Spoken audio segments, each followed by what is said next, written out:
बुरहानपुर के नेपा नगर से चुनाव में बीजेपी की तरफ से इस बार सुमित्रा कासडेकर मैदान में है, जिन्होंने 2018 में कांग्रेस के लिए वोट मांगे थे, लेकिन विकास का वादा कर विकास कांग्रेस नहीं करवा पाई। कांग्रेस का दामन छोड़ बीजेपी में शामिल हुई। बीजेपी प्रत्याशी सुमित्रा कासडेकर से बात की हमारे मैनेजिंग एडिटर मनोज सैनी ने। मध्य प्रदेश की 28 सीटों पर चुनाव होना है, उसमें से नेपा नगर भी है। 2018 में कांग्रेस की सरकार बनी, लेकिन कांग्रेस की सरकार के साथ ही वो लोग जिनके बदौलत कांग्रेस सत्ता में आई थी, उन्हीं लोग की बदौलत कांग्रेस सत्ता से बाहर हो गई।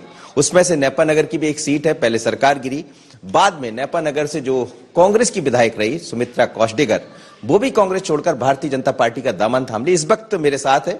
लेकिन इस चुनाव में होगा क्या सुमित्रा जी, आप कैसा अपने आप को देख रही, क्योंकि पहले आपने कांग्रेस से वोट मांगा पंजे के निशान पर, अब आपको कमल के निशान पर वोट मांगना है। देखिए, पहले तो हमने कांग्रेस से वोट मांगने गई थी। कांग्रेस ने जो वचन पत्र निकाले थे, उस वचन में हर किसानों का कर्जा माफ के बोले थे, वो रेगुलर हो या डिफॉल्टर हो, 2 लाख रुपए की कर्जा माफ के बोले थे। जो युवा बेरोजगार है उनको रोजगार देने की बात की है, रोजगार भत्ते की बात की है, और भत्ता भी 4000 रुपए देने की बात किए थे। और ऐसे तमाम जैसे बेटियों की शादी के लिए, सम्मेलन के लिए 51,000 की बात की है, और ऐसे तमाम वचन पत्र में वचन दिए थे। पर कांग्रेस सरकार वचन से मुखर गए, और जो कांग्रेस सरकार ने वादे किए थे वो वादे पूरे नहीं किए, और जो मैंने वादे किए थे जनता से वो वादे कांग्रेस सरकार ने पूरे नहीं किए। इसलिए कांग्रेस पार्टी को त्याग कर भारतीय जनता पार्टी में शामिल हो गई। लेकिन भारतीय जनता पार्टी में आप शामिल हुई है, स्वाभाविक है कि जब कोई दूसरे दल से आता है और ठीक सामने आपके चुनाव में बहुत कम समय है, 25 दिन का, उसमें प्रचार भी करना है, और वो लोग जो एक अलग विचारधारा से लोग रखते थे, उन विचारों से आपका विचार भी मिलाना है आपको। नहीं, ऐसी तो कोई बात नहीं, क्योंकि हमारा अभी जहाँ जहाँ दौरे चल रहे हैं वहाँ बहुत बढ़िया रिस्पांस मिल रहा है मुझे, और जनता ने भी मतलब ठान लिए। जनता तो ये सोच रही है कि विकास, जनता तो विकास चाहते हैं, और मैं विकास के लिए कांग्रेस पार्टी को त्यागी, क्योंकि कांग्रेस पार्टी से मैं विकास ही नहीं हो रहे थे। भारतीय जनता पार्टी में माननीय शिवराज जी ने इतने हमारे नेपा नगर विधानसभा में इतने बड़े बड़े काम किए, और जैसे हॉस्पिटल का मुद्दा है, नेपा नगर के हॉस्पिटल का मुद्दा है, मैं कमलनाथ जी के पास गई थी, मंत्रियों के पास गई थी, उनको वहाँ की स्थिति बताई। और 10-12 ऐसे 20-25 गांव लगते हैं वहाँ नेपा नगर विधान प्रॉपर उसमें, तो वो किसान मजदूर रहते हैं, वहाँ पे गरीब लोग रहते हैं, तो उनको आने में जाने में प्रॉब्लम होती है बुरहानपुर आने में। और ऐसे 2-3 हादसा भी हुए वहाँ, आते आते जब बीमार थे, आते आते रास्ते में हादसा हो गए। और मैंने कांग्रेस के समय उस मुद्दे को ले गई थी, मैं स्वयं सिलावट जी को लेके आई थी और वहाँ पे अवगत करवाई थी, फिर भी नहीं सुने। और माननीय शिवराज जी के पास गई थी मैं, उनको स्थिति बताई वहाँ की, उन्होंने तत्काल मेरा 1,40,00,000 के सैंक्शन करवा दिया हॉस्पिटल। तो अब ये माना जाए जैसे हॉस्पिटल का मुद्दा है, या यहाँ एक और नेपा मिल बंद होने से कई लोग बेरोजगारी की कगार पर पहुंच गए, रोजगार यहाँ है नहीं, तो क्या रोजगार, अस्पताल, इन्हीं सब मुद्दों को लेकर आप जनता के सामने जा रही?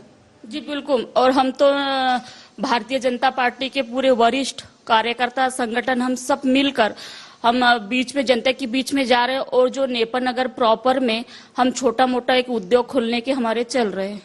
लेकिन जो आप बीजेपी के सीनियर लीडर्स की बात कह रही हैं, कई जगह से ऐसी खबरें भी आ रही कि जैसा मैंने आपसे शुरुआत में कहा, कुछ अंदरूनी कलह, लोगों के अंदर नाराजगी की चर्चा भी यहाँ नेपा नगर में जब लोगों से बात कर रहे हैं तो देखा जा रहा है।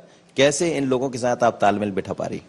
नहीं, ऐसे नाराजगी तो कहीं नहीं है, कहीं नहीं है। हम सब मिलकर, भारतीय जनता पार्टी सब वरिष्ठ कार्यकर्ता सब मिलकर चुनाव लड़ रहे हैं, और नेपा नगर विधानसभा में कमल के फूल खिलाएंगे। कमल के फूल खिलाने की बात कर रहे हैं मंजू दादू, जिनको आपने पिछली दफा चुनाव में हराया, अब उन्हें आपको साथ लेकर चलना है। जब 2 प्रत्याशी मैदान में होते, एक हारता है तो उसके मन में टीस भी होती है, तो क्या मंजू दादू आपके साथ खड़ी हैं? बिल्कुल खड़ी है, साथ में हम दोनों, ननंद भाभी दोनों साथ में खड़ी है, और सभी दूर हम दोनों साथ में भी जा रहे हैं, और हमारे भारतीय जनता पार्टी जीतेंगे। ऐसा कह रहे हैं कि कांग्रेस डोरे डाल रही मंजू दादू को? नहीं, ऐसा कुछ भी नहीं है। ये वो कांग्रेस से अब बुखला गई है, उनके पास कोई मुद्दे नहीं है, इसलिए वो बोलते जा रहे हैं, ऐसा कुछ भी नहीं है। जब आप अब चुनाव में पहुंच रही जनता के सामने, जनता आपको क्यों वोट करेगी? बिल्कुल काम देखकर, विकास, माननीय शिवराज जी ने इतना विकास करे, और हम सब मिलकर विकास करेंगे। विकास के लिए हम आए हैं, तो विकास करेंगे। पिछली बार आप करीब बहुत कम मतों से जीती थी, 1200-1400 का आपका अंतर रहा था। इस बार जब आप कह रहे हैं कि सभी लोग आपके साथ खड़े हैं, तो ये वोट का अंतर कहां देखेंगे? हम वोट के अंतर तो हमको 10-15 हजार से हम जीतेंगे। इतना विश्वास है? जी बिल्कुल विश्वास है। अर्चना चिटनीस, नंद कुमार चौहान सब साथ खड़े हैं? हम सब मिलकर लड़ेंगे। अर्चना दीदी भी खड़ी है और माननीय सांसद जी भी खड़े हमारे साथ। हम मिलकर चुनाव लड़ रहे हैं।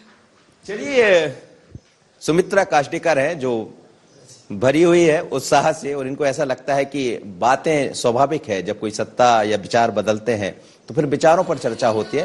लेकिन आपको लगता है कि जिस तरह से चाहे सीनियर लीडर्स हो या पूर्व की जो विधायक जिनके खिलाफ चुनाव लड़ना पड़ा था वो हो, सब साथ मिलकर आगे बढ़ रहे हैं। लेकिन ये तो जनता तय करती है कि कौन कितना किस तरह आगे बढ़ रहा है। और इसीलिए हम तो कहते हैं, चाहे सुमित्रा जी हो या कांग्रेस के प्रत्याशी हो या बीजेपी हो या कांग्रेस, सब अपने अपने जीत के दावे करते हैं।